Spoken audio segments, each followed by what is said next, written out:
সালাউদ্দিন আহমদের বাড়ির পাশে আমার বাড়ি একদম কাছাকাছি। আমি সর্বপ্রথম একটা কথা বলবো, আমার কথা বাদ দিয়ে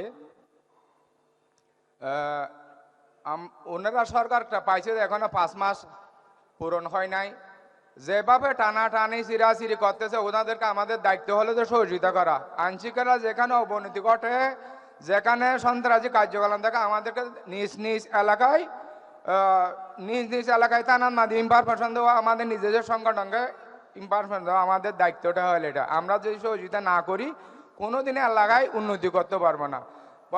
দ্বিতীয় কথা হলো, আমরা 1 মাসে আমাদের ছেলে মেয়ে কতগুলো যে 1400 প্লাস 1500 হবে, কিন্তু সঠিক তথ্য ওনারা এখনো দেয় নাই। আমাদের 1 মাসে হত্যা করছে। আজকে 2 বছর পরও আমরা কোনো একটা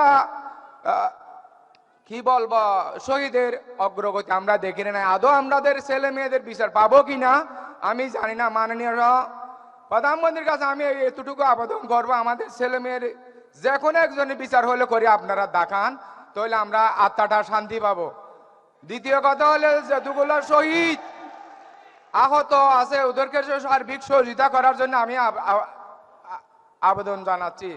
দ্বিতীয় কথা হলো, আমাদের এখনো কেউ হাত নাই, কেউ পা নাই, কেউ চোখ নাই। আমার ছেলে হারাই গেছে, আলহামদুলিল্লাহ, আমার কোনো দুঃখ নাই।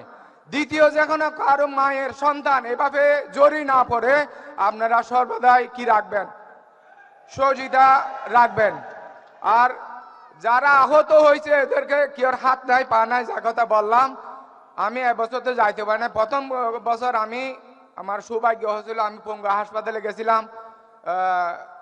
ওখানে যে আমি দেখছি আমার তার ছেলেটা হারে গেছে, আমি আলহামদুলিল্লাহ আমি এক ভাগ্যবান। কেন আজকে 2 বছর ধরে হয়তো ওরা দুনিয়ার আলো দেখে নাই, সুস্থ হাঁটতে পারে নাই। তো আমি ভাগ্যবান। আমি এই জন্য বলতেছি, আমার ছেলে তো দুনিয়াতে চলে গেছে, আমার কোনো কষ্ট নাই। যার ভাই কষ্টতে আছে এখন হাত পা নাই ওদের জন্য কি কষ্ট আছে উনারা বুঝবো, আমরা কেউ বুঝবো না কষ্টটা। তো ওনাদের জন্য দোয়া করবেন। আমরা সকল শহীদদের জন্য আপনারা দোয়া করবেন। আর আহত যারা আছে ওনাদেরকে একটু যারা যেভাবে পারে ওইভাবে সহযোগিতা করবেন। টাকা পয়সা দিতে পারেন, এমনি বিভাগ দিতে পারেন, যেভাবে ওনারাকে চলতে ফিরতে পারার মতো দোয়া করবেন। আসসালামু আলাইকুম।